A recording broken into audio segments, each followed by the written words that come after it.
Kajian Kitab.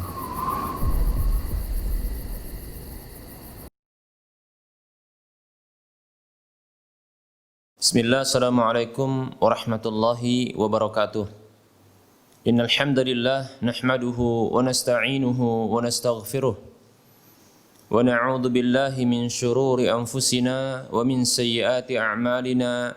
Man yahdihillahu fala mudhillalah wa man yudlilhu fala hadiyalah. Wa ashhadu an la ilaha illallah wahdahu la syarikalah wa asyhadu anna Muhammadan abduhu wa rasuluhu sallallahu alaihi wasallam. Qala Allah tabaraka wa ta'ala, ya ayyuhalladzina amanu taqullaha haqqa tuqatih wa la tamutunna illa wa antum muslimun. Ya ayyuhan nasu taqu rabbakumul ladzi khalaqakum min nafsin wahidah wa khalaqa minha zawjaha wa bassa minhuma rijalan katsiran wa nisaa'a. واتقوا الله الذي تساءلون به والأرحام إن الله كان عليكم رقيبا يا أيها الذين آمنوا اتقوا الله وقولوا قولا سديدا يصلح لكم أعمالكم ويغفر لكم ذنوبكم ومن يطع الله ورسوله فقد فاز فوزا عظيما أما بعد فإن أصدق الحديث كتاب الله وخير الهدى هدى رسول الله صلى الله عليه وسلم وشر الأمور محدثاتها وكل محدثة بدعة وكل بدعة ضلالة وكل ضلالة في النار. Alhamdulillah, segala puji hanya untuk Allah Subhanahu wa taala, Zat yang telah memberikan berbagai kenikmatan kepada kita, Zat yang tiada putus-putusnya berbuat kebaikan kepada para hambanya, yang bila kita mensyukuri pemberian-pemberiannya dengan hati kita yang meyakini bahwa dialah yang telah memberikan kenikmatan dan kebaikan itu kepada kita, yang lisan kita memuji dan menyanjungnya, yang seluruh anggota badan kita arahkan untuk mentaatinya, maka cara bersyukur seperti ini akan mendatangkan kenikmatan dan pemberian di waktu berikutnya. Salawat dan salam kita ucapkan untuk Nabi kita Muhammad sallallahu alaihi wasallam, pemimpin seluruh manusia, hamba pilihan Allah tabaraka wa taala yang Allah Subhanahu wa taala jadikan petunjuk ajarannya wajib diikuti oleh seluruh manusia yang ingin mendapatkan kebahagiaan mereka di dunia dan di akhirat mereka sampai ke surga. Para muslim rahimani wa rahimakumullah, para pemirsa Rosyad TV dan para pendengar radio Medan Mengaji di mana saja Anda berada, rahimani wa rahimakumullah. Masih kita membahas tentang hal-hal yang mengurangi tauhid, perkara-perkara yang mengurangi keimanan dan keislaman seorang hamba, yaitu sarana-sarana yang bisa menghantarkan kepada syirik akbar. Para muslim rahimani wa rahimakumullah. Nah, setelah kita menyebutkan hal-hal yang bisa menghantarkan kepada syirik akbar, berikutnya kita akan membahas tentang syirik asghar. Syirik asghar. Baik para muslim rahimani wa rahimakumullah, dan ini juga termasuk perkara yang bisa menghantarkan kepada syirik akbar. Sebelum kita membahas lebih lanjut, maka ada baiknya kita mengenal tentang definisinya serta hukumnya. Pada pertemuan yang terdahulu kita telah sebutkan definisi syirik ya secara bahasa ya. Demikian pula Nabi sallallahu alaihi wasallam menjadikan ya memberikan sedikit definisi atau isyarat terhadap definisi syirik ini. yaitu Nabi kita Muhammad sallallahu alaihi wasallam, beliau bersabda, ya, anta ja'alu lillahi, ya, niddan wa huwa khalaqaka, yaitu engkau menjadikan, ya, adanya tandingan bagi Allah Subhanahu wa taala sementara Dia yang menciptakanmu. Demikian para muslim rahimani wa rahimakumullah. Jadi meyakini atau menetapkan, baik itu dengan lisan ataupun perbuatan. Begitu juga dalam keyakinan adanya selain Allah Subhanahu wa taala yang memiliki hak-hak seperti Allah Subhanahu wa taala, maka sesungguhnya ini merupakan bentuk kesyirikan. Ya. Baik para muslim rahimani wa rahimakumullah, kita akan memberikan definisi atau menyebutkan definisi untuk asyirkul asghar, syirik asghar. Disebutkan oleh sebagian ulama, maksud dari asyirkul asghar, syirik asghar, syirik kecil adalah kullu ma kana fihi naw'u syirkin lakinnahu lam yasil ila darajati syirkil akbari. Syirik asghar adalah segala hal yang terdapat padanya jenis kesyirikan, akan tetapi tidak sampai kepada derajat syirik akbar. Nah ini dia, ya. Jadi sesuatu yang dihukumi syirik namun dia tidak sampai kepada syirik akbar, nah itu berarti syirik asghar. Seperti itu. Baik para muslim rahimani wa rahimakumullah, ini definisi dari syirik asghar. Lalu apa hukumnya? Baik para muslim rahimani wa rahimakumullah, kita akan jelaskan hukum dari syirik asghar ini. Sesungguhnya syirik asghar termasuk dosa besar. Termasuk dosa besar. Jadi jangan dikira bahwasanya dengan tambahan asghar yang kita terjemahkan dengan kecil, syirik kecil, ini hukumnya kecil. Dosa kecil. Termasuk dosa kecil, tidak. Ya, jadi syirik asghar, ya, bukan termasuk, ya, dosa kecil. Syirik kecil bukan termasuk dosa kecil, ya. Demikian para muslim rahimani wa rahimakumullah. Allah Subhanahu wa taala melegitimasi pernyataan Luqman Al-Hakim bahwasanya kesyirikan itu adalah kezaliman yang besar. Inna syirka la dzulmun adzim. Sesungguhnya kesyirikan itu adalah benar-benar kezaliman yang amat besar, yang paling besar. Yang pernah kita sampaikan kenapa kesyirikan ini menjadi sebuah kezaliman yang paling besar. Karena kezaliman, karena kesyirikan itu merupakan bentuk pelanggaran dan kezaliman, ya, terhadap hak-hak zat yang maha besar, yaitu Allah Subhanahu wa taala, sehingga jadilah pelanggaran tersebut itu pelanggaran yang besar. Kezaliman tersebut, ya, termasuk kezaliman yang besar. Demikian. Dan kesyirikan di dalam ayat tersebut dengan ungkapan inna syirka, adanya alif lam pada asyirk, maksud dan makna dari, ya, alif lam tersebut listighraq, yaitu fungsinya untuk umum, mencakup syirik besar maupun syirik kecil.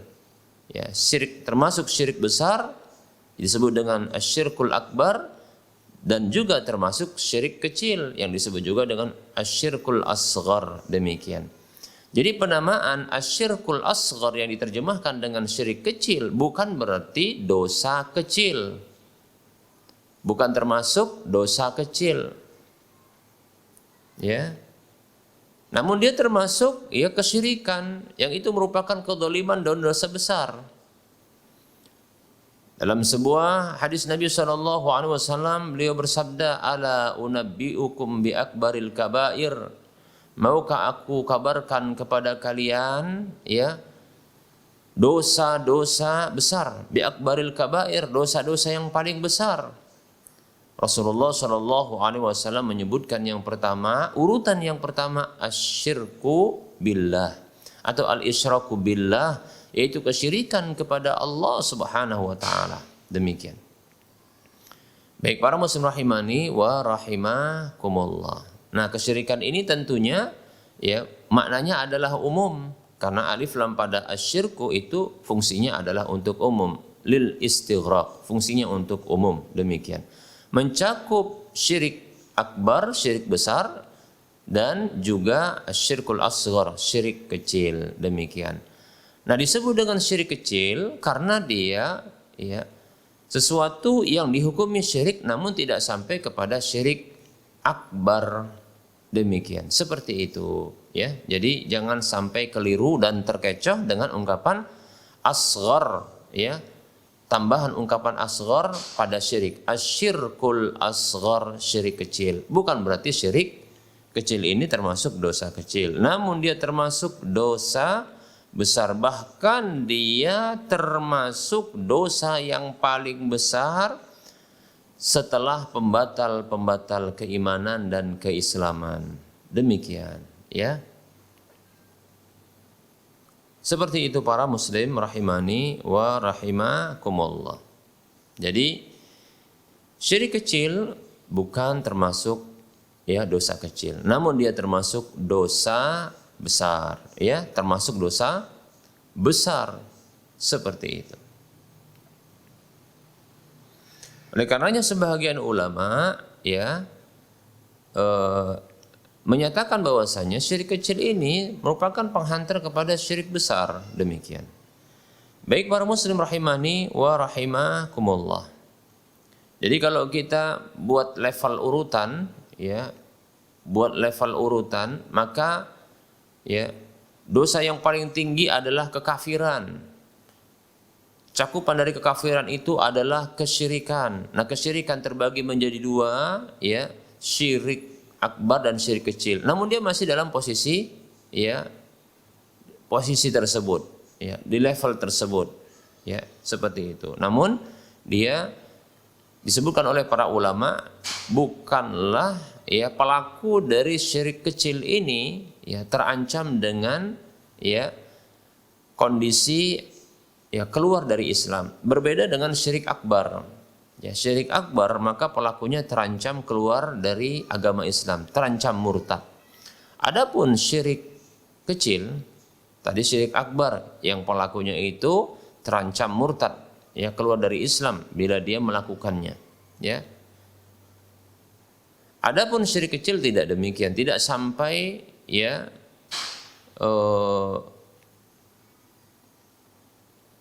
terancam pelakunya keluar dari Islam. Demikian para muslim rahimani wa rahimakumullah.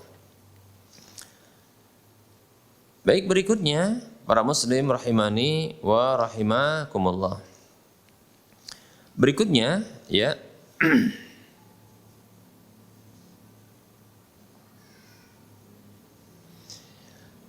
bahwasanya syirik kecil ini bisa jadi dia membesar sampai-sampai menghantarkan pelakunya ini kepada syirik akbar yang pelakunya diancam ya murtad, keluar dari Islam. Dan pelakunya tersebut berada dalam kondisi bahaya yang besar. Karena dengan syirik kecil yang dia terjatuh ke dalamnya, ini bisa menyebabkan dia menghantarkan dirinya ya kepada syirik akbar yang pelakunya terancam ya keluar dari Islam, yaitu murtad. Demikian. Baik para muslim rahimani wa rahimakumullah.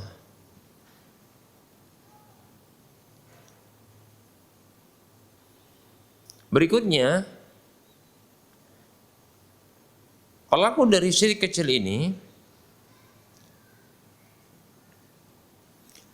apabila dia beramal soleh dan terjangkiti dengan syirik kecil ini, ya, maka itu bisa membatalkan ya amal soleh yang sedang dia lakukan. Ya. Seperti contohnya, apa contoh syirik kecil, dan akan kita bahas nanti secara rinci di waktunya. Ya, seperti contohnya riya, atau dia menginginkan ya dunia dan perhiasannya dengan amal solehnya, ya, Maka amal soleh yang dilakukan ini ya ketika terjangkiti syirik kecil ini, maka ini akan batal. Ya, ini akan batal. Demikian. Dalilnya adalah sabda Nabi Shallallahu Alaihi Wasallam yang meriwayatkan perkataan Allah Subhanahu Wa Taala. Allah berfirman, "Ana aghna syuraka'i 'ani syirki, man 'amila 'amalan asyraka fihi ma'i ghairi taraktuhu wa syirkahu." Hadis riwayat Muslim. Kata Allah Subhanahu Wa Taala dalam hadis qudsi, Aku adalah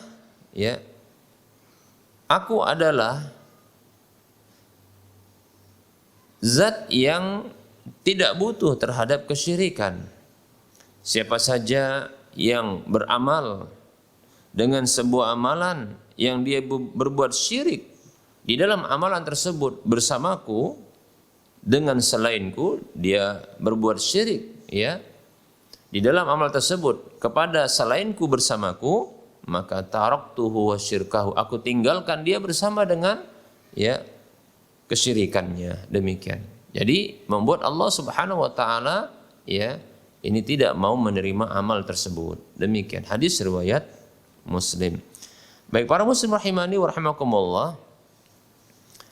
Kita simpulkan lagi kalau tadi ini adalah hukumnya, ya.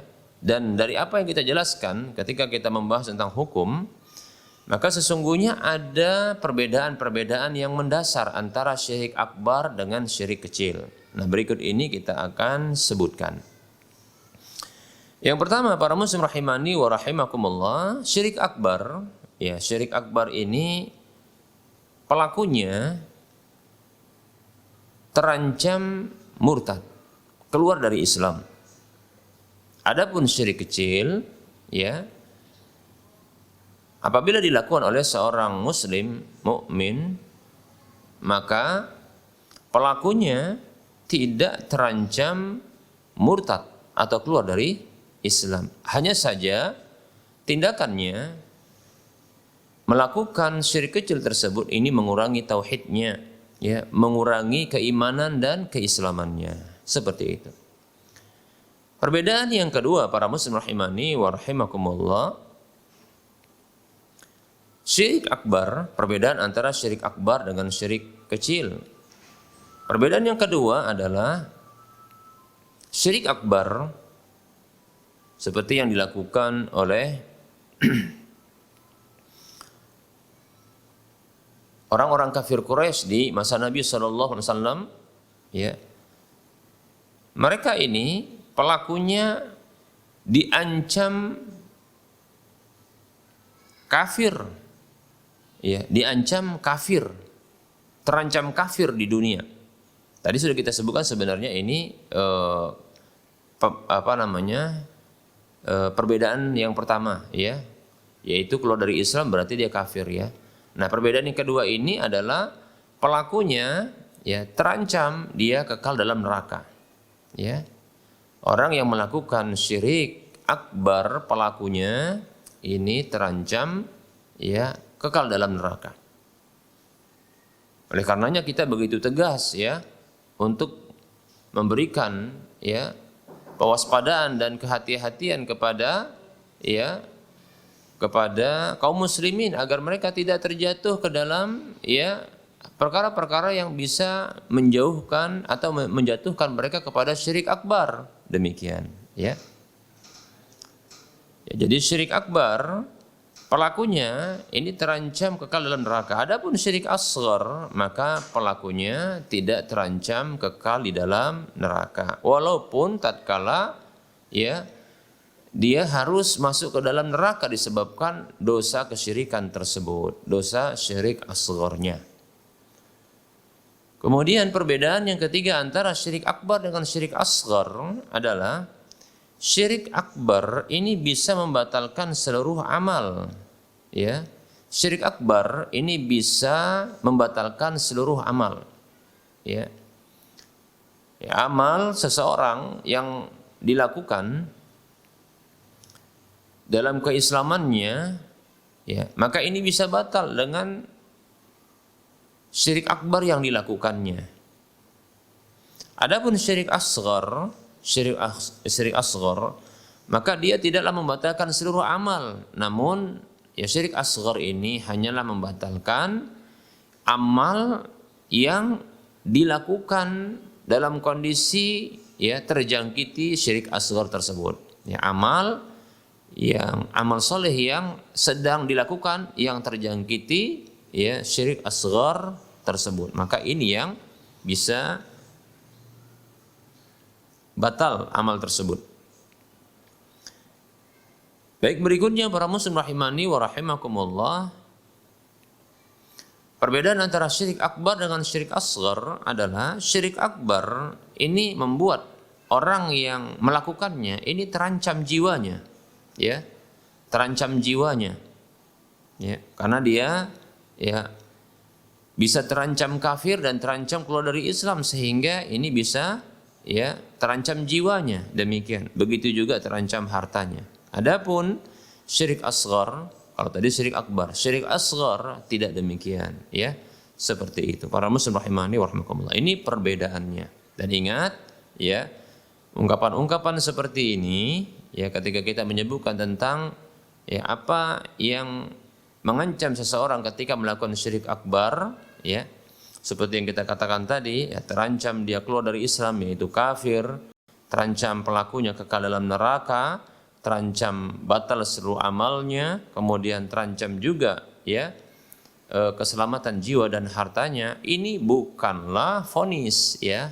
Ini bukanlah vonis, ya. Kita bukan sedang memvonis seseorang yang jatuh ke dalam syirik akbar tersebut menjadi orang yang kafir, orang yang kekal dalam neraka, orang yang batal seluruh amalnya, dan orang yang halal darah dan hartanya. Bukan demikian. Namun ya ini adalah ancaman-ancaman yang diberlakukan oleh syariat, ya, dilakukan oleh Allah dan Rasul-Nya, demikian.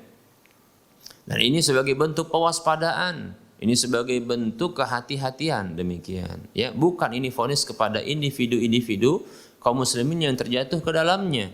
Yang seperti yang pernah kita sampaikan bahwasanya ya untuk memberlakukan vonis kafir kepada individu tertentu ya dari kalangan kaum muslimin, maka ini butuh terpenuhi semua syaratnya dan hilang seluruh penghalang-penghalangnya. Demikian, ya. Nah, ini apa yang kita sampaikan ini hanyalah sekadar ya pewaspadaan kepada saudara seiman, ya, sebagai bentuk ya kehati-hatian atau kepedulian seorang muslim saudara seiman kepada saudara yang lainnya agar berhati-hati tidak terjatuh ke dalam apa saja yang dia termasuk syirik akbar. Sebagaimana juga kita mengingatkan kepada saudara seiman untuk berhati-hati pula ya agar tidak terjatuh ke dalam syirik asghar. Demikian. Ya, semoga Allah Subhanahu wa taala menjaga kita dari berbagai bentuk ya kesyirikan, kekufuran, bahkan semoga Allah menjaga kita juga dari segala bentuk ya dosa-dosa besar, keharaman-keharaman, kemaksiatan-kemaksiatan. Demikian para muslim rahimani wa rahimakumullah. Baik para muslim rahimani wa rahimakumullah. Adapun jenis-jenis dan macam-macam dari syirik asghar ini sangatlah banyak, ya. Namun kita akan buat pengkategoriannya, ya. Kita akan buat ya 3 bentuk pengkategoriannya. Yang pertama adalah syirik asghar di dalam masalah-masalah ibadah yang terkait dengan hati. Kemudian yang kedua adalah syirik asghar di dalam ibadah-ibadah yang terkait dengan ya amalan-amalan perbuatan badan, ya, anggota tubuh. Dan kemudian ya yang ketiga ya syirik asghar dalam ya perkataan-perkataan, ya. Syirik asghar yang terdapat pada ungkapan-ungkapan. Jadi insyaallah taala pada waktu mendatang kita akan merinci ya macam-macam atau jenis-jenis dari syirik asghar ini, dan itu ada 3, ya. Syirik asghar yang terkait dengan ya hati, syirik asghar terkait dengan perbuatan, dan syirik asghar terkait dengan ya ucapan. Dan insyaallah taala kita akan bahas di waktu mendatang. Dan kita mencoba untuk menjawab pertanyaan yang begitu banyak dan menumpuk ini ya. Jadi saya mencoba untuk menyelesaikan. Makanya kita berikan waktu ya untuk penyampaian materi sedikit dan banyak kita tersisa untuk ya menyelesaikan jawaban untuk pertanyaan yang telah masuk. Baik. Ada pertanyaan, Assalamualaikum warahmatullahi wabarakatuh. Maaf Ustadz, mohon bantuannya Ustadz. Apakah ada tata cara ruqyah mandiri yang efektif dilakukan sendiri tanpa meminta bantuan kepada orang lain? Jika berkenan, saya mohon bantuan tata caranya menurut sunnah. Syukran Ustadz. Ya. Waalaikumsalam warahmatullahi wabarakatuh. Ya sesungguhnya ruqyah syar'i baik itu mandiri ya atau ya atas keinginan sendiri untuk ya, meruqyah orang lain ya, maka caranya adalah sama insyaallah taala ya, caranya adalah sama. Perlu kita sampaikan bahwasanya ya, perlu kita sampaikan bahwasanya tata cara ruqyah mandiri ini bagi saya adalah sama, baik itu untuk diri pribadi ataupun atas inisiatif sendiri yang bersedia untuk meruqyah saudaranya atau orang lain, demikian tanpa harus ada permintaan terlebih dahulu ya. Nah tentunya ya keinginan sendiri pribadi untuk membantu saudaranya ya ketika mengalami sakit tertentu lalu dia ingin meruqyah, ini merupakan bentuk ihsan, yaitu bentuk kebaikan yang dia akan mendapatkan pahala tentunya ya. Selain dia mendapatkan pahala bacaan dari doa-doa atau Al-Qur'an yang dibacakannya, maka dia juga akan mendapatkan ya kebaikan ihsan, ya mendapatkan pahala atas ihsan ya, tindakan dia membantu saudaranya ya untuk berupaya sembuh, yang diminta kesembuhan dari Allah Subhanahu wa taala. Sedikit kita sebutkan bahwasanya para ulama mereka berbeda pendapat ya tentang apakah meminta ruqyah ya yang bisa menghalangi untuk bisa masuk surga tanpa hisab dan tanpa adab ya. Adapun saya pribadi condong di antara beberapa pendapat, saya condong bahwasanya meminta ruqyah ini adalah meminta ruqyah syar'i ya, bukan meminta ruqyah yang syirki, yang syirik maupun yang bid'i, tapi minta ruqyah yang syar'i ya. Saya condong kepada pendapat yang mengatakan bahwasanya ya meminta ruqyah walaupun ruqyah tersebut adalah ruqyah yang syar'i, ini bisa menjadi penghalang ya untuk bisa masuk surga tanpa hisab dan tanpa adab ya, seperti itu. Seperti dalam hadis yang dikenal dengan hadis Mukasyah bin Mihsan ya, demikian seperti itu. Baik para muslim rahimani wa rahimakumullah, oleh karenanya sebaiknya ya milikilah prinsip untuk meruqyah mandiri ya, memiliki ruqyah mandiri, baik itu meruqyah diri sendiri ya ataupun meruqyah orang lain ya, yaitu mandiri, yaitu inisiatif sendiri ya, tanpa harus diminta, demikian ya. Apa tata caranya? Maka sama saja, baik itu meruqyah sendiri ataupun meruqyah mandiri ya, meruqyah mandiri, meruqyah diri sendiri atau meruqyah orang lain, yang kedua-duanya ini bisa mandiri ya tanpa membutuhkan orang lain. Baik para muslim rahimani wa rahimakumullah. Nah, untuk keabsahan dari ruqyah ini maka dibutuhkan beberapa syarat ya, dan ini syarat yang disebutkan oleh para ulama ya. Di antaranya adalah Al-Imam As-Suyuti, beliau menyebutkan syarat ini, dan ini juga dibenarkan oleh beberapa ulama yang lain dari mazhab yang lain. Seperti contohnya adalah Syekh ya Shalih Al-Fauzan ya. Syekh Shalih Fauzan Al-Fauzan. Baik para muslim rahimani wa rahimakumullah. Apa 3 syarat itu? Yang pertama adalah meruqyah dengan Al-Qur'an. Ya, meruqyah dengan Al-Qur'an. Ini syarat pertama. Ya, Al-Qur'an itu seluruhnya adalah ruqyah karena Allah Subhanahu wa taala berfirman di dalam surah Al-Isra ayat 82, A'udzu billahi minasyaitonir rajim wa nunazzilu minal Qur'ani ma huwa syifaa'un wa rahmatun lil mu'minin wa la yazidul zalimina illa khasara. Dan senantiasa kami turunkan dari Al-Qur'an itu syifa, yaitu kesembuhan. Berarti Allah yang menurunkan kesembuhan itu, ya. Bagi siapa saja, karena tidak disebutkan ini kepada siapapun. Ini mutlak, bisa kepada orang muslim ataupun orang kafir. Secara khusus Allah mengatakan setelahnya wa rahmatul lil mu'minin, dan itu sebagai rahmat bagi, ya, dan menurunkan ya rahmat bagi orang-orang mukmin, orang-orang yang beriman. Al-Qur'an itu bisa menurunkan, ya, bisa turun, ya. Allah turunkan rahmat, ya, dari Al-Qur'an tersebut bagi orang-orang beriman saja. Lalu Allah mengatakan, ya, di akhir dari ayat tersebut wala yazidul zalimina illa khasara, dan Allah Subhanahu wa taala, ya, tidaklah menambahkan, Al-Qur'an itu tidaklah menambahkan kepada orang-orang zalim kecuali kerugian.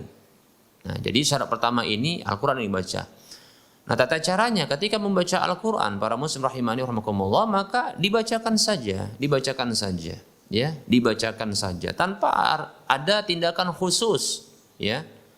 Tanpa harus ada tindakan khusus. Apa tindakan khususnya yang biasa dilakukan oleh sebagian orang, yaitu memegangi kakinya, mengikatnya, kan seperti itu, ya. Tidak, ya, tidak harus ada perlakuan khusus. Seperti juga menyentuhnya, maka tidak perlu menyentuh. Apalagi kalau seandainya, ya, ruqyah ini, ya, terjadi, ya, antara peruqyah dengan pasien yang diruqyah ini berbeda jenis dan mereka tidak ada hubungan, ya, suami istri, begitu juga tidak ada hubungan kemahraman, sehingga haram untuk melihatnya sebagaimana haram juga untuk menyentuhnya, demikian. Maka tidak boleh, ya. Dan meruqyah itu tidak harus menyentuh, ya. Dan meruqyah itu tidak harus menyentuh dan tidak harus melihat, demikian, ya. Dan ini pernah saya praktekkan karena saya meyakini firman Allah tadi dalam surah Al-Isra ayat 82, wala yazidul zalimina illa khasara. Tidaklah Al-Qur'an itu menambahkan kecuali kerugian kepada orang-orang zalim itu. Maka silakan dibacakan saja tanpa harus menyentuhnya, tanpa harus kita melihatnya, demikian. Alhamdulillah saya pernah meruqyah seorang wanita yang ketika itu kerasukan jin, ya. Ketika itu tidak ada tirai, maka saya mintakan untuk dipindahkan ke ruangan yang di sana ada tirainya untuk bisa memisahkan saya dengan pasien, demikian. Dan ketika orang sekitarnya bertanya apakah harus dipegangi, maka saya katakan tidak perlu untuk dipegang, biarkan saja, ya, biarkan saja. Namun pintu tetap ditutup agar dia tidak keluar lalu melompat dari ketinggian, karena ketika itu, ya, posisi ruangan tersebut berada di atas, ya, di atas, demikian, seperti itu. Maka alhamdulillah saya bacakan ketika itu, ya, surah Al-Fatihah, begitu juga sampai surah Al-Baqarah di ayat yang kurang lebih 100 kalau tidak salah, dan alhamdulillah sudah sadar, ya. Mungkin bagi sebagian orang yang ikhlas, ya, ikhlas dan bagus bacaannya, ya, maka barangkali bisa lebih cepat untuk selesainya, demikian, seperti itu. Baik, jadi baca Al-Qur'an tanpa harus menyentuh dan, ya, melihat. Ya, kalau melihat aurat ini haram, berdosa, ya. Begitu juga menyentuh, maka ini juga berdosa. Maka tidak boleh seperti itu, ya. Nah, ini tadi Al-Qur'an yang dibaca. Boleh juga menggabungkan, ya, artinya menggabungkan ini artinya setelah membaca Al-Qur'an, maka boleh membaca yang berikut ini, yang kedua, ini yang pertama, maksudnya pilihan. Syarat yang pertama ini ada pilihannya, ya. Yang pertama baca Al-Qur'an saja.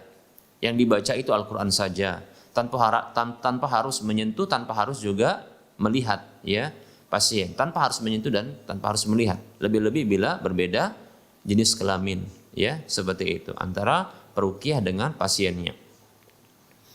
Ya, bisa juga dengan cara yang kedua, ini bukan syarat tapi cara yang kedua, yaitu dengan membaca, ya, doa-doa dari hadis Nabi SAW yang diajarkan oleh Nabi SAW, ya, seperti contohnya doa-doa perlindungan, seperti doa ya Allahumma rabban nas adhibil ba'sa isfi anta syafi la shifaa illa shifauka shifaan la yughadiru saqama.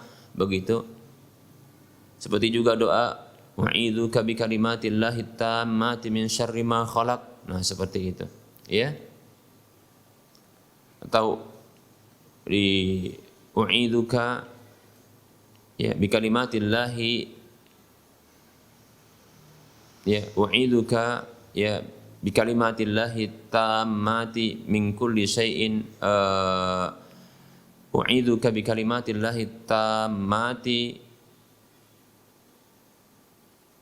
sampai akhir, ya, dibacakan, ya, atau yang lainnya. Begitu juga bacaan bismillahi turbatu ardina biriqati ba'dina yusfa bihi saqimuna biidni rabbina, ya. Begitu juga doa, ya, bismillah bismillah bismillah 3 kali, ya, kemudian a'udzu bi'izzatillahi wa qudratihi min syarri ma ajidu hadir sampai 7 kali diulang seperti itu. Nah, seterusnya, ya, ini bisa dilakukan. Ini masih dalam syarat yang pertama, ya. Atau bisa juga, ya, dengan bahasa Indonesia.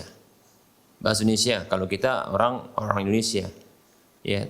Tapi dengan menggunakan nama dan sifat Allah Subhanahu wa taala, meminta. Contohnya kita katakan ya Syafi, ya Syafi, wahai Allah zat yang menyembuhkan maka sembuhkan.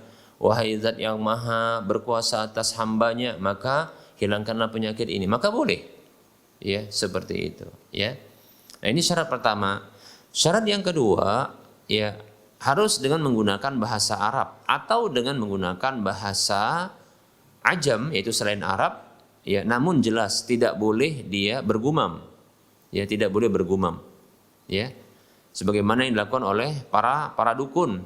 Ya, mereka ini, ya, melakukan ketika membaca mantranya itu dengan bergumam. Karena biasanya gumam ini muatannya adalah muatan minta kepada, ya, jin, setan, seperti itu. Demikian, ya.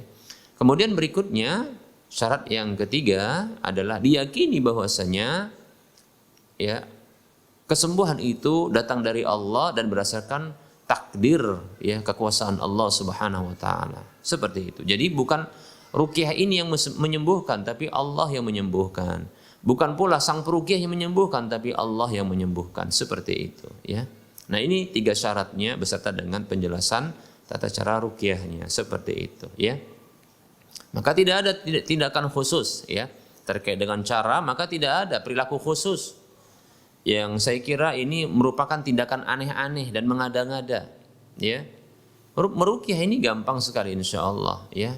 Yang jelas niat meruqyah membantu saudara agar bisa sembuh dari penyakitnya yang dimintakan kepada Allah Subhanahu wa taala. Bacakan Al-Qur'an atau bacakan tadi doa-doa dari hadis Nabi sallallahu alaihi wasallam atau doa kita yang minta kepada Allah atas untuk kesembuhan dari saudara kita itu. Seperti itu. Ingat, tanpa melakukan persentuhan. Tanpa harus melakukan persentuhan. Lebih-lebih kalau beda jenis, ya. Tidak ada hubungan, ya, tidak ada hubungan suami istri dan tidak ada hubungan kemahraman, maka tidak boleh, ya, menyentuh, tidak boleh juga melihatnya. Seperti itu, ya. Demikian. Ya, tidak pula harus dengan contohnya meletakkan tangan di dada, ya, kemudian mengarahkannya pula ke mulut, kan begitu, ya. Seperti itu. Lalu seolah-olah seperti mencabut sesuatu dari mulutnya, maka ini mengada-ngada saya kira, ya. Ini tindakan yang mengada-ngada. Tak perlu seperti itu, ya. Lebih-lebih juga mengajak bicara, ya, mengajak bicara jin setan yang dia diruqyahnya. Maka perlu kita ketahui sesungguhnya mengajak bicara jin setan tersebut itu membuat jeda dia beristirahat dari kerugian yang didapatkannya ketika kita membaca Al-Qur'an. Ya. Sehingga ini akan membuat dia bertahan. Makanya terkadang kita dapatkan ketika kita telah membaca atau orang yang meruqyah membaca, ya, tiba-tiba kelihatan lemas seolah-olah dia telah pergi, ya. Ternyata dia kembali lagi karena sesungguhnya dia belum keluar, ya. Karena sesungguhnya dia belum keluar. Dia hanya pura-pura lemas seperti itu. Ya, dia butuh beristirahat. Makanya, ya, jangan, ya, memberikan jeda kepada setan tersebut, jin setan itu jangan, ya. Baca terus, ya. Nah, insyaallah taala bila kita melakukan terapi model seperti ini, cara seperti ini sesuai dengan petunjuk Nabi Shallallahu Alaihi Wasallam, insyaallah taala, ya, ini akan membuat sebahagian jin-jin setan lainnya ketika kita hendak meruqyah, mereka ini tidak bisa melakukan negosiasi dan mereka akan lebih cepat cepat pergi. Karena apa? Karena tata cara yang kita lakukan adalah tidak memberikan termin jeda istirahat, sehingga dia pun khawatir, ya, dia akan terus mendapatkan kerugian. Jadi jin setan yang merasuki seorang muslim, ya, atau seseorang ketika kita datang untuk meruqyah, ya, begitu ya, yang dia pasti akan mendapatkan kerugian insyaallah taala sesuai dengan kehendak Allah Subhanahu wa taala berdasarkan surah Al-Isra ayat 82 itu, ya, surah Al-Isra ayat 82 itu. Ini akan membuat setan-setan, jin-jin setan yang lainnya ini berpikir panjang dia untuk bertahan lama, ya. Karena kita tidak bisa negosiasi dengan berbicara, namun kita terus membaca seperti itu. Nah, ini logisnya. Oleh karenanya gunakan hal seperti ini, ya. Jangan lakukan dosa dengan menyentuh lawan jenis yang bukan istri atau bukan suami, ya. Juga melihat auratnya. Wallahu taala a'lam. Baik, pertanyaan berikutnya. Bismillah, assalamualaikum Ustaz. Nur Hijah di Asahan. Qadarullah, setelah hampir 2 tahun saya meninggalkan musik. Ketika saya tahu bahwa musik itu haram. Setelah seperti menghapus lagu-lagu di HP, namun terkadang ada tetangga yang menyetel musik, ya, yaitu menyetel musik di sini, pertanyaan begitu. Atau ketika walimatul urus yang pakai keyboard, itu di sini kalau di sekitar Sumatera disebut dengan organ tunggal, ya, dengan suara yang keras-keras. Atau ada teman yang mengirim video TikTok, ya. Awalnya saya merasa risih, namun terkadang masih suka terbawa ikut bernyanyi tanpa saya sadari. Karena dahulu saya pecandu musik. Mohon solusinya Ustaz, dan doakan semoga saya istiqomah dalam meninggalkan musik. Jazakallahu khaira wa barakallahu fiik. Waalaikumsalam warahmatullahi wabarakatuh. Wa anti fajazakillahu khaira wa fiik barakallah. Baik, semoga Allah Subhanahu wa taala, ya, memberikan hidayah kepada kita semua untuk bisa berada terus di atas ketaatan kepada Allah Subhanahu wa taala dan bisa, ya, ditolong oleh Allah Subhanahu wa taala untuk meninggalkan, ya, larangan-larangan Allah Subhanahu wa taala. Amin ya rabbal alamin. Ya, baik, ya. Tadi disebutkan tentunya sudah mengetahui bahwasanya hukum musik itu adalah haram, ya, haram, ya. Cukup satu hadis saja dari Nabi Shallallahu alaihi wasallam, ya, terkait dengan keharaman musik, ya, dan lagu-lagu itu. Nabi Shallallahu alaihi wasallam bersabda, ya, satakunu, atau dalam riwayat yang lain, dalam hadis riwayat Bukhari disebutkan, ya, latakununna, ya, min ummati aqwamun, latakunanna, ya, min ummati aqwamun yastahilluna al-hirra wal harira wal khamra wal ma'azif. Hadis riwayat Bukhari. Kata Nabi sallallahu alaihi wasallam, kelak akan ada dari umatku ini kaum-kaum, yaitu orang-orang, ya, kelompok-kelompok orang yang mereka itu menghalalkan al-hirra, kemaluan, yaitu perzinahan, seperti orang-orang Syiah yang mereka dengan alasan, ya, nikah kontrak, ya, nikah kita katakan dengan nikah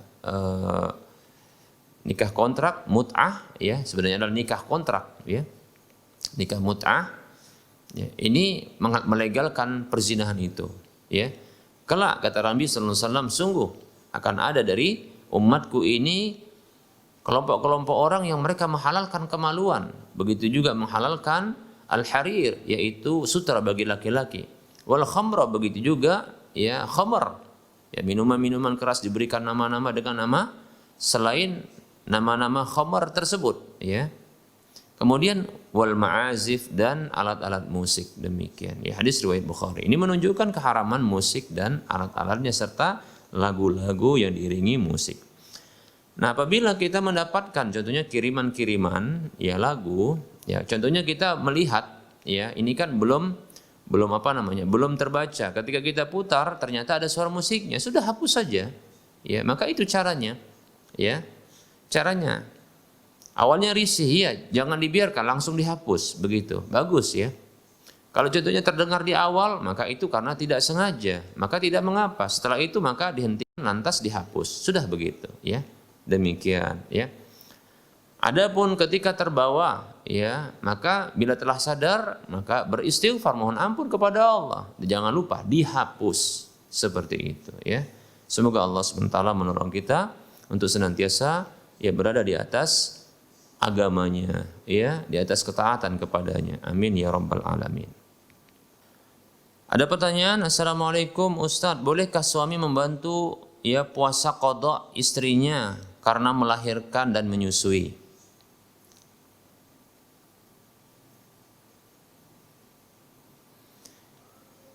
Waalaikumsalam warahmatullahi wabarakatuh. Ya. Seorang wanita yang memiliki hutang, ya, karena meninggalkan puasa. Kita ulangi, seorang wanita yang mereka, ya, meninggalkan puasa karena memang ada penghalang-penghalangnya. Seperti contohnya adalah, ya, hamil, kemudian melahirkan dan menyusui, ya. Ini tentunya adalah termasuk penghalang-penghalang yang membuat mereka ini tidak bisa untuk berpuasa di bulan Ramadan, ya. Namun perlu dirinci, ya, tentang apa yang harus atau apa yang wajib bagi wanita tersebut untuk lakukan, ya. Sepakat para ulama bahwasanya, ya, kondisi melahirkan yaitu nifas, ya, berdasarkan hadis Aisyah radhiyallahu anha, ya,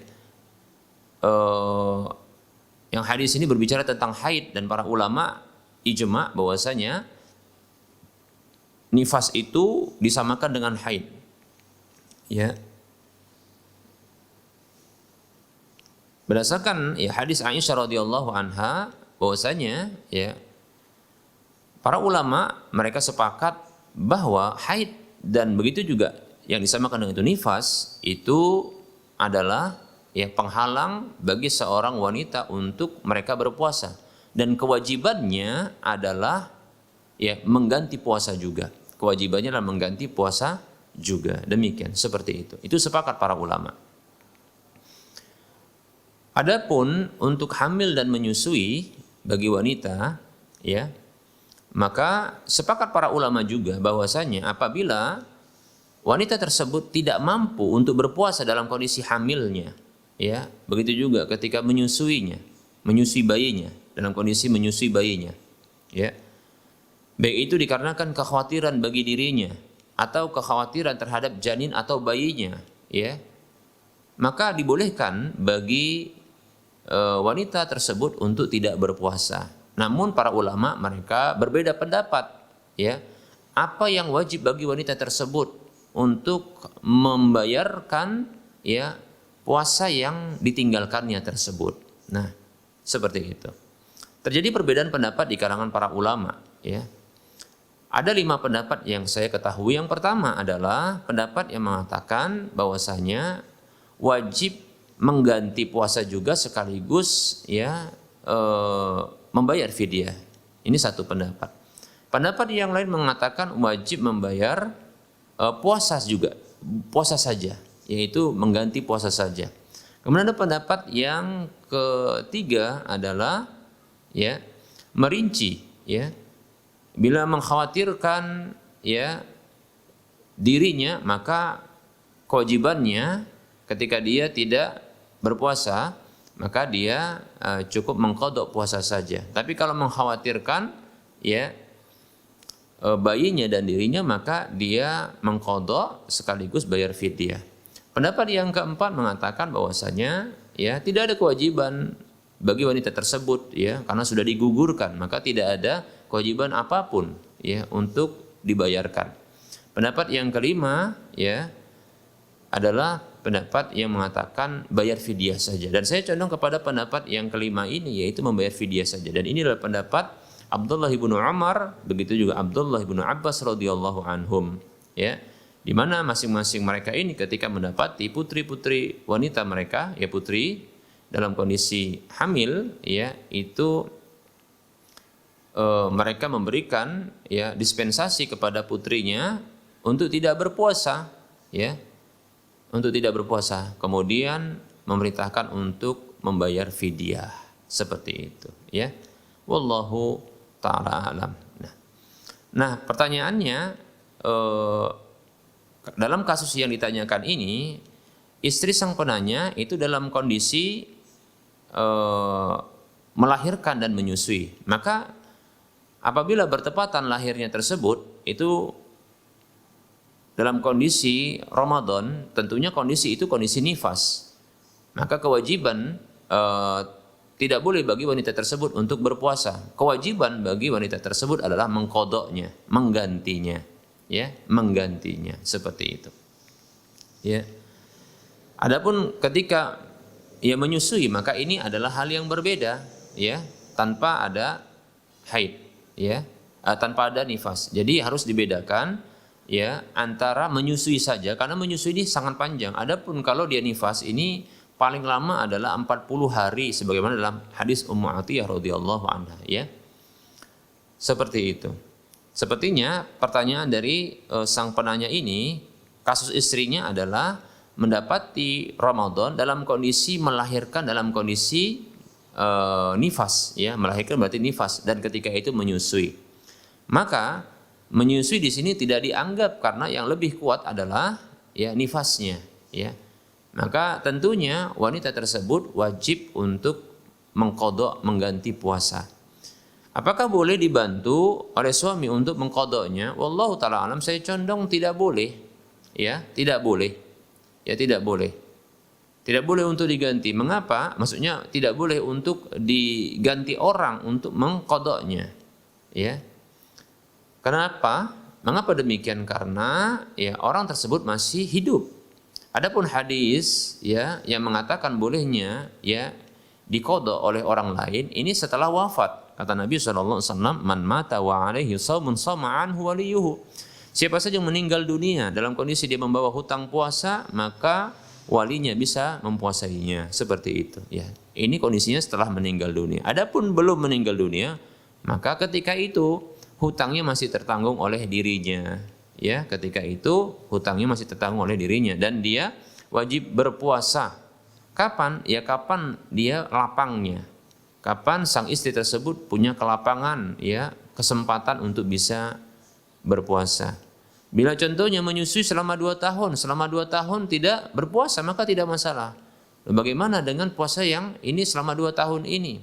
Puasa yang pertama itu di tahun pertama itu belum bisa dilakukan karena dalam kondisi, katakanlah dalam kondisi nifas. Adapun di tahun berikutnya itu karena dalam kondisi menyusui tidak sanggup. Maka untuk ya kondisi meninggalkan puasa di tahun yang dalam kondisi nifas, maka ini kewajiban diqadha, puasa juga dengan puasa juga. Adapun di tahun kedua karena alasannya menyusui, maka ini cukup membayar fidyah saja dan itu bisa dilakukan oleh suaminya. Seperti itu. Berarti nanti sang istri tersebut dia ya mengqadha puasa ya di tahun ketika ia dalam kondisi nifas saja, itu yang diganti. Seperti itu, ya. Dan itu bisa dicicil di waktu-waktu berikutnya. Walaupun sudah berlalu ya beberapa tahun, maka tetap wajib untuk menggantinya atau mengqadha puasa juga. Wallahu ta'ala a'lam. Assalamualaikum, apakah tahlilan itu bid'ah atau tidak? Waalaikumsalam warahmatullahi wabarakatuh. Tahlil artinya adalah ungkapan la ilaha illallah, ya. Bahkan Rasulullah SAW mengatakan ya dengan ungkapan ya bahwasanya la ilaha illallah adalah ya zikir yang paling afdalul dzikri la ilaha illallah, demikian ya.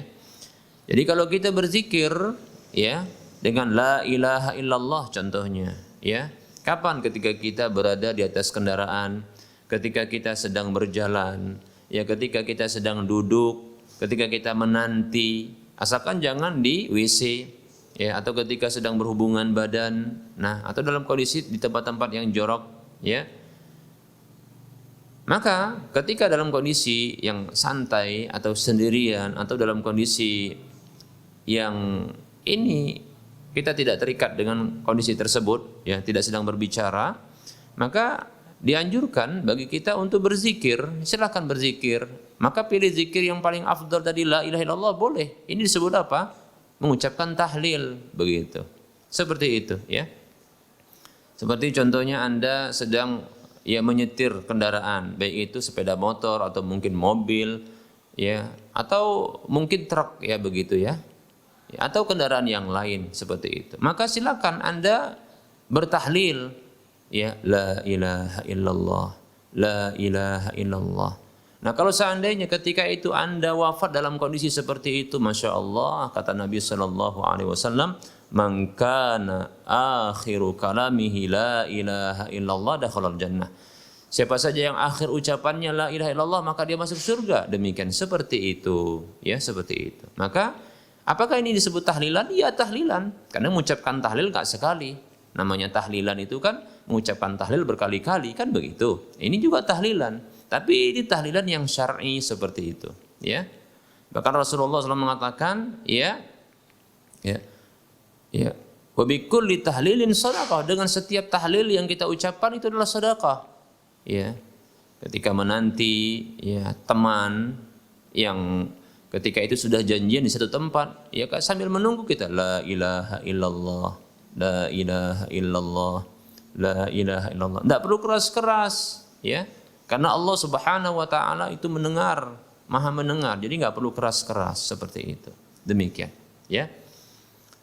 Ini tahlilan, ya, tahlilan. Namun apabila, ya, seseorang melakukan, ya, ucapan tahlil ini dengan tata cara khusus, di waktu yang khusus, bilangan yang dengan penentuan bilangan yang khusus, di tempat yang khusus, maka ini butuh dalilnya. Mengapa? Karena itu adalah ibadah. Karena dengan penentuan secara khusus ini butuh dalil. Sebagaimana contohnya kalau kita sholat, ya, sebagaimana kalau kita sholat, itu kita tentukan waktunya, kita tentukan bilangannya, kita tentukan juga, ya, tata caranya, demikian. Seperti itu. Maka ketika ada penentuan-penentuan seperti ini harus ada dalilnya. Rasulullah SAW bersabda, man amila amalan laisa alaihi amruna fahuwa raddun. Hadis riwayat Muslim dari Ibunda Aisyah radhiyallahu anha, Rasulullah SAW bersabda, siapa saja yang beramal dengan sebuah amalan yang tidak ada perintah kami padanya, maka tertolak. Maka agar tidak tertolak alias diterima, maka butuh ada perintah, baik itu pada zat ibadahnya maupun pada penentuan tata caranya. Begitu juga pada penentuan waktunya, tempatnya, dan bilangannya. Maka ini harus ada perintahnya. Maka tidak boleh kita mengarang-arang. Berbeda halnya kalau sifatnya mutlak. Mutlak itu artinya tidak dikaitkan dengan waktu, tempat, bilangan, dan tata cara. Maka itu bebas. Seperti contohnya la ilaha illallah dalam kondisi berdiri. Jalan contohnya, ya, contohnya ketika sedang jalan-jalan pagi, zikirnya la ilaha illallah, jalan, sehat badannya, sehat juga hatinya, kan begitu. Nggak ditentukan, bisa juga ketika dalam kondisi naik kendaraan, baik itu sepeda, naik mobil, ya, naik sepeda motor, atau dalam kondisi contohnya menunggu, menanti, atau sedang duduk. Ini tidak ditentukan, baik waktunya, kemudian tidak juga bilangannya, sebanyak-banyaknya. Begitu juga tempatnya nggak ditentukan. Disebut dengan mutlak yang seperti ini, zikir mutlak, boleh. Nah, namun bila ditentukan waktunya, ditentukan bilangannya, ditentukan tempatnya, tata caranya, maka ini sebagaimana sholat, dia harus ada dalilnya, Untuk sholat Rasulullah mengatakan, "Shallu kama ra'aitumuni usolli." Sholatlah kalian sebagaimana kalian melihat aku sholat. Maka harus ada tata cara khusus. Seperti itu, maka harus ada dalil khusus. Kalau tidak, maka tertolak. Begitu. Ya. Maka siapa saja melakukan sebuah tata cara ibadah yang khusus, yang bentuknya khusus, penentuan waktunya khusus, tata caranya khusus, bilangannya khusus, ya, tempatnya khusus, ya, lebih-lebih juga zat ibadahnya khusus, maka wajib bagi dirinya untuk menghadirkan dalil perintah Rasulullah SAW padanya. Kalau tidak, maka tertolak. Wallahu ta'ala a'lam. Ada pertanyaan, maaf Pak Ustadz, saya bukan orang yang pandai dalam agama, tapi saya ingin sekali mengerti tentang Islam, dan saya tidak bisa membaca Al-Quran seperti orang-orang. Apakah boleh saya berdoa dengan bahasa daerah? Maksudnya pertanyaannya adalah berdoa dengan bahasa daerah. Baik. Ya sesungguhnya Allah Subhanahu wa taala adalah zat yang menciptakan segala sesuatu, termasuk menciptakan kita dan menciptakan bahasa kita. Dan tentunya Allah itu Maha tahu bahasa yang kita gunakan. Ya, seperti itu. Allah Maha tahu. Nah, ketika kita berdoa contohnya bukan dengan bahasa Arab tapi dengan bahasa daerah kita. Bolehkah? Maka saya katakan boleh karena Allah mengetahui. Ya, hanya saja tentunya pertama adalah berdoanya kepada Allah. Yang kedua dengan adab-adabnya seperti memuji Allah, ya, berselawat kepada Rasulullah, ya. Kemudian menyebutkan nama-nama dan sifat-sifat Allah, ya. Seperti ketika kita minta rezeki, kalau dalam bahasa Indonesia ya, kita contohkan seperti ini, wahai zat yang memiliki rezeki, wahai zat yang pemberi rezeki, berikanlah rezeki kepadaku. Silakan Anda, wahai Bapak yang bertanya atau Ibu yang bertanya, silahkan ya untuk menggunakan bahasa Indonesia, bahasa daerah Anda yang ini sopan, meminta kepada Allah dengan menyebutkan nama-nama dan sifat-sifat Allah Subhanahu wa taala. Nah, kemudian setelah itu ya bisa dengan menutup pula dengan ya pujian dan salawat kepada Rasulullah sallallahu alaihi wasallam. Maka insya Allah itu dibolehkan. Ingat, Allah adalah pencipta bahasa itu. Dan Allah Maha mengetahui ya makna dari bahasa itu, ya. Demikian. Wallahu taala alam. Bismillah, assalamualaikum Ustaz. Maaf mengganggu waktunya Ustaz. Saya ingin bertanya, begini Ustaz, jika mata kaki pada kaki sebelah kiri terkilir dan ketika duduk di antara dua sujud itu sangat sakit Ustaz, ya. Bila seperti itu bolehkah sholatnya duduk di kursi Ustaz? Ya, mohon penjelasan ya Ustaz. Jazakallahu khaira wa barakallahu fiik. Waalaikumsalam warahmatullahi wabarakatuh. Wa anta fajazakallahu khaira wa fiik barakallah. Baik, untuk kondisi kaki yang sakit pada mata kaki sebelah kiri yang terkilir, sebelum untuk mengambil posisi ya duduk di kursi, maka saya sarankan untuk melakukan duduk iqa', ya, duduk iqa'. Ini sebagaimana dalam hadis Ibnu Abbas radhiyallahu anhuma, duduk iqa' ini termasuk petunjuk Nabi sallallahu alaihi wasallam, yaitu dengan cara menegakkan kaki kanan dan kaki kiri, kemudian dirapatkan, ya. Dirapatkan, ya. Ini ketika duduk di antara dua sujud ya. Jadi kaki kanan dan kaki kiri dirapatkan kemudian ditegakkan, kemudian duduk di atasnya. Ya, duduk di atasnya. Nah, ini bila tidak sakit atau terasa sakit sedikit, ya, maka lakukan seperti ini sebelum melakukan ya dengan duduk di atas kursi yang ini menghilangkan beberapa rukun, ya. Ya, seperti duduk tadi itu duduk di antara dua sujud ini bisa hilang dengan kesempurnaannya, ya. Begitu juga bisa jadi mungkin tidak memilih sujud, ya, tidak memilih sujud seperti itu dengan sempurna. Namun coba lakukan dengan duduk iqa' terlebih dahulu seperti yang dianjurkan. Ya, ingat, ya, duduk iqa' yang dianjurkan ya dalam salat itu yang termasuk ini petunjuk Nabi sallallahu alaihi wasallam, bahkan ya Ibnu Abbas mengatakan bal huwa minas sunnah, ya, bahkan itu termasuk petunjuk Nabi sallallahu alaihi wasallam, yaitu duduk dengan cara ya merapatkan kaki, dua kaki, ya, kemudian ditegakkan lalu duduk di atasnya seperti itu, ya. Kalau juga tidak bisa, karena mungkin malah lebih sakit yang seperti ini, maka silahkan ya duduk di atas kursi. Namun sebaiknya jangan tinggalkan sujudnya. Ya, sujud yang sempurna ya ini tetap dilakukan. Nanti ketika duduk di atas sujud, maka silahkan duduk di atas kursi. Wallahu taala a'lam.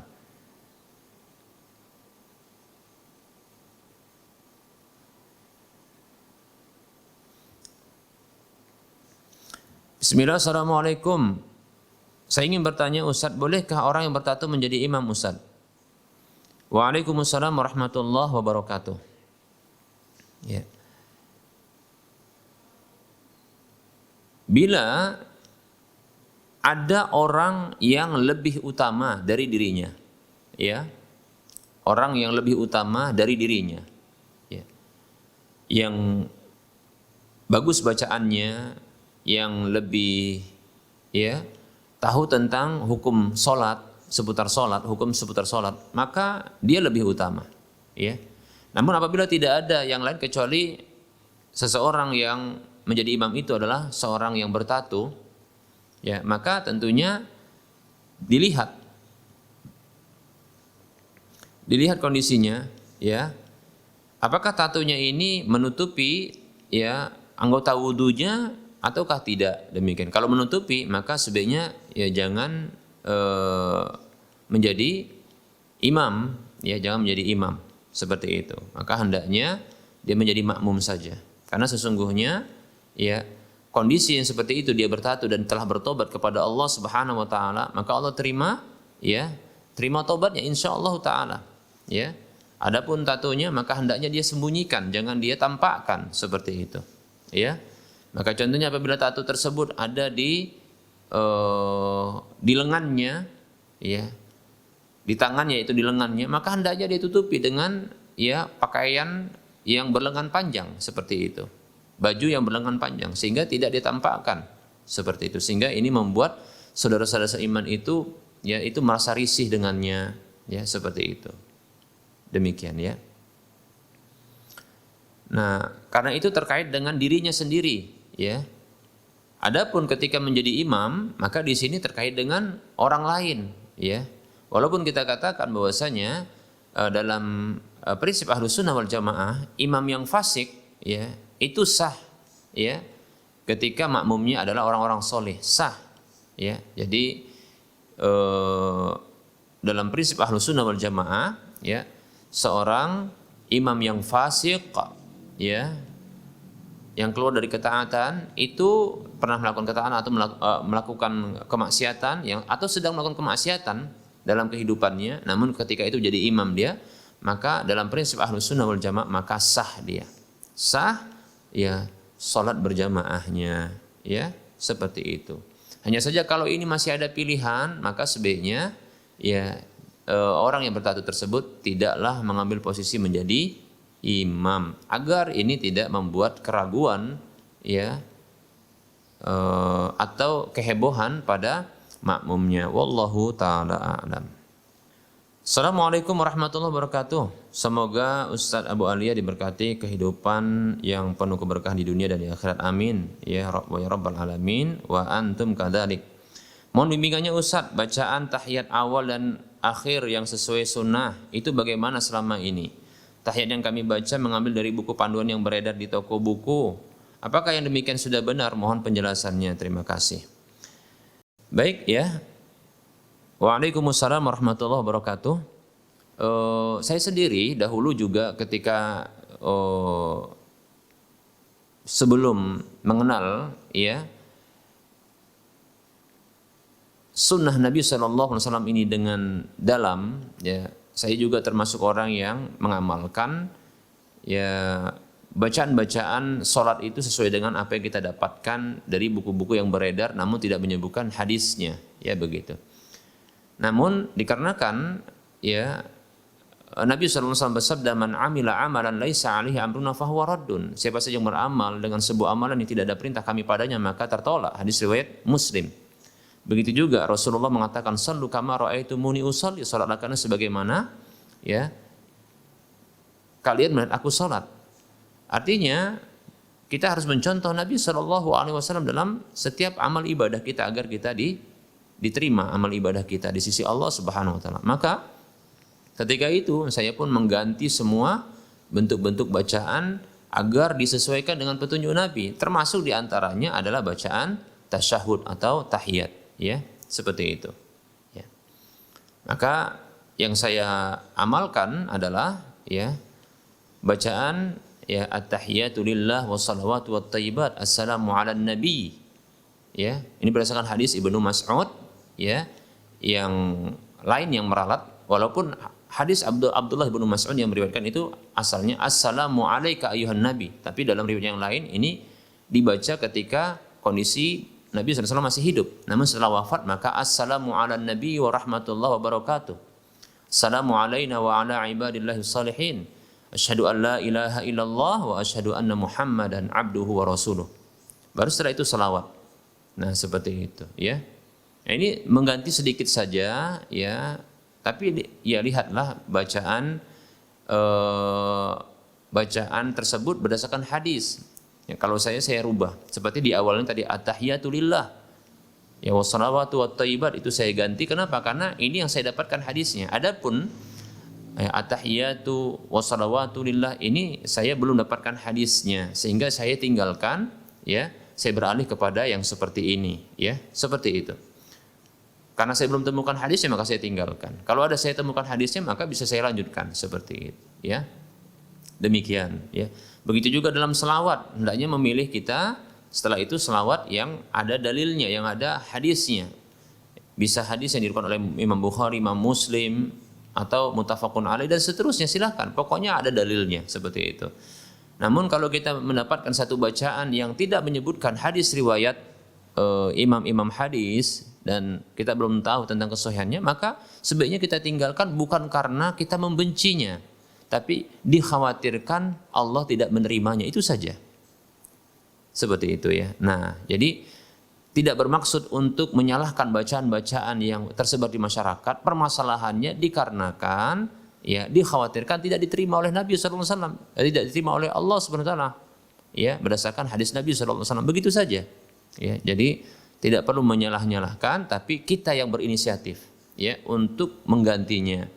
Karena ya semangat untuk ya diterimanya amalan kita di sisi Allah Subhanahu wa taala. Wallahu taala a'lam.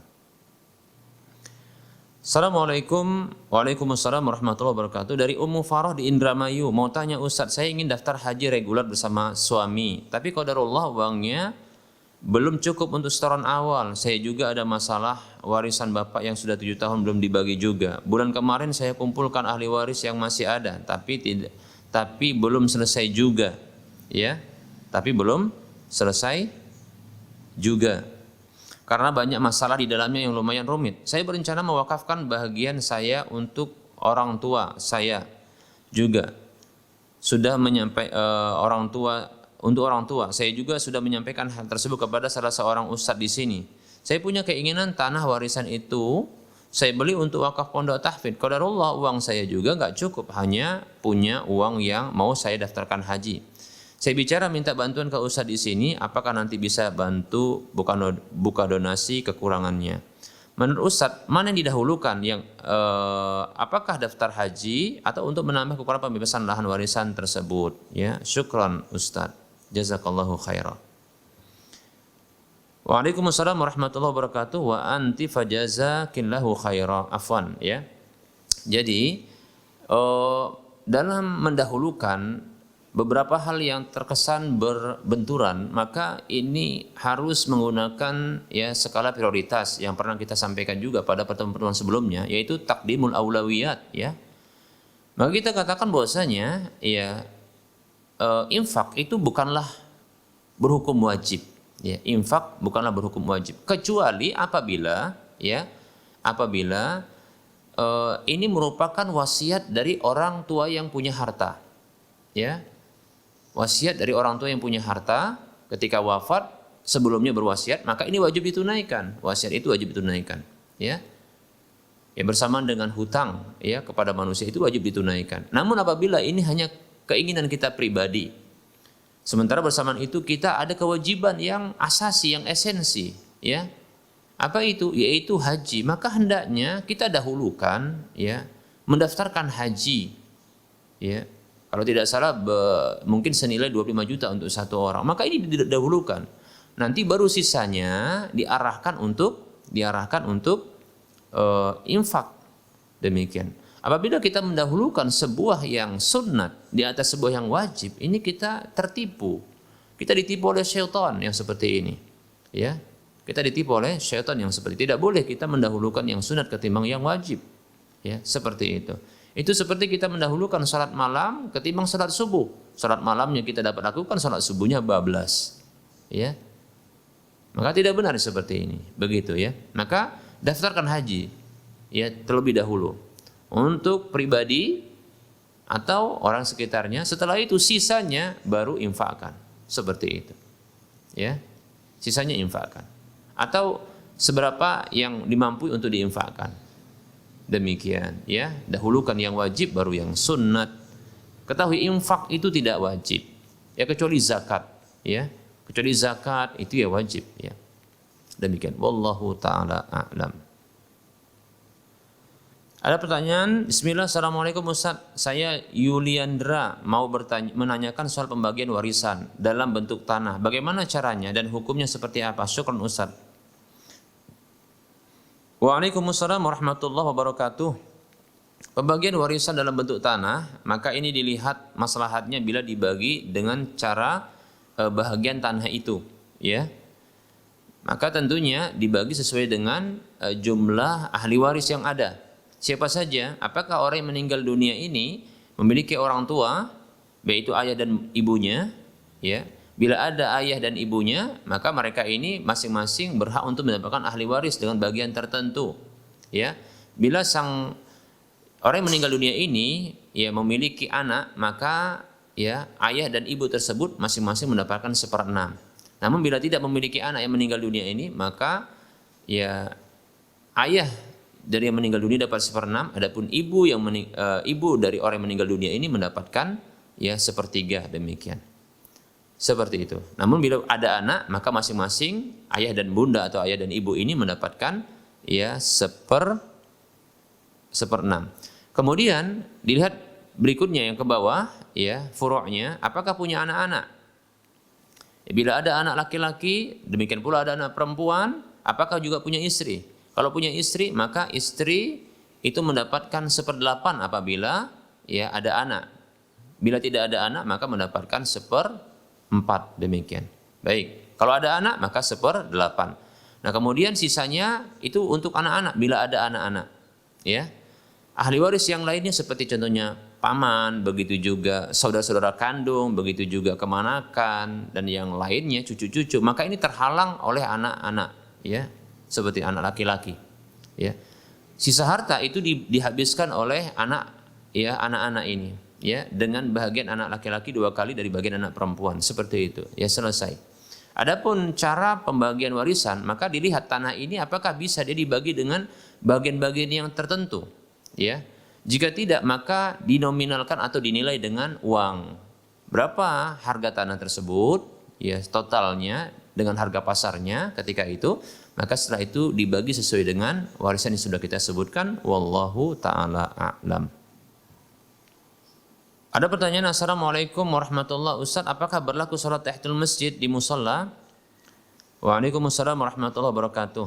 Apabila musalla tersebut adalah tempat salat 5 waktu, di mana di situ ada dikumandangkan adzan dan iqamat, ya, walaupun tidak ada salat Jumatnya, maka itu termasuk masjid. Karena masjid itu adalah makanus sujud, tempat sujud, itu tempat salat, ya. Maka ketika itu dibolehkan, bukan dibolehkan, bahkan dianjurkan untuk tetap melakukan salat tahiyatul masjid. Ya, kata Nabi SAW, "Idza dakhala ahadukumul masjidah fala yajlis hatta yarka'a rak'ataini." Apabila salah seorang di antara kalian itu masuk masjid, janganlah dia duduk sampai dia salat 2 rakaat. Wallahu taala a'lam. Bismillah, assalamualaikum. Ustadz, bagaimana dengan orang yang sedang safar, salat maghribnya diakhirkan di waktu isya? Lalu bagaimana caranya dengan salat maghrib kami sementara kami bersama imam salat isya? Demikian.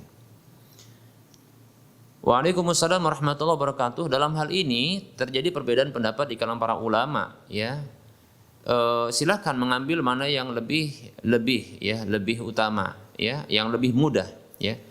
jika ya walaupun ada pendapat yang mengatakan bahwasanya harus berurutan, yaitu apabila melakukan jamak ta'khir, yaitu digabungkan dua sholat namun di waktu yang terakhir, maka dilakukan dengan cara berurutan. Jika zuhur digabungkan dengan asar di waktu asar, maka lakukan sholat zuhur terlebih dahulu baru asar. Begitu juga ketika maghrib dan isya, maghrib diakhirkan dilakukan di waktu isya dan digabungkan, maka lakukan sholat maghrib baru isya. Permasalahannya dalam kondisi safar dan mendapatkan imam dalam sholat isya, dalam kondisi sholat isya.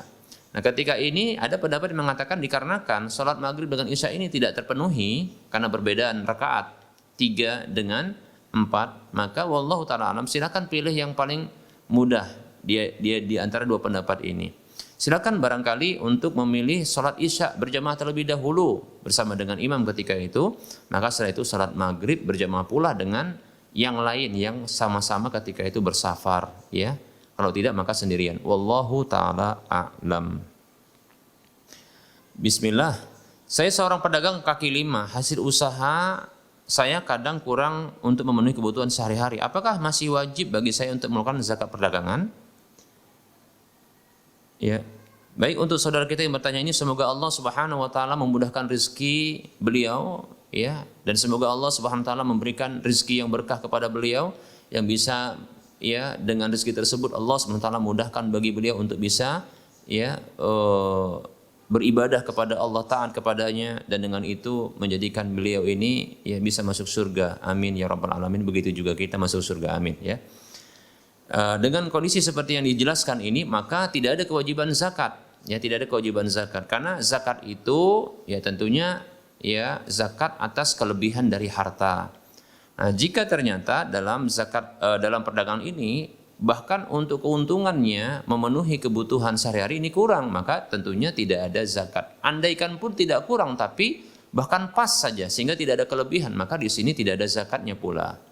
Ya, yang dizakati adalah kelebihan dari perniagaan tersebut. Wallahu ta'ala alam. Kita cukupkan, mudah-mudahan bermanfaat karena sudah masuk waktu sholat zuhur. InsyaAllah ta'ala kita akan lanjutkan pada waktu mendatang. Mohon maaf atas segala kekurangan kesalahan. Kebenaran datang dari Allah, kesalahan datang dari saya pribadi dan bisikan syaitan. Kepada Allah saya mohon ampun, kepada para pemirsa dan pendengar sekalian saya mohon maaf. Wassallallahu ala Muhammad wa ala alihi wa ashabihi ajma'in. Subhanakallahumma wa bihamdika asyhadu an la ilaha illa anta astaghfiruka wa atubu ilaika walhamdulillahi rabbil alamin. Wassalamualaikum warahmatullahi wabarakatuh.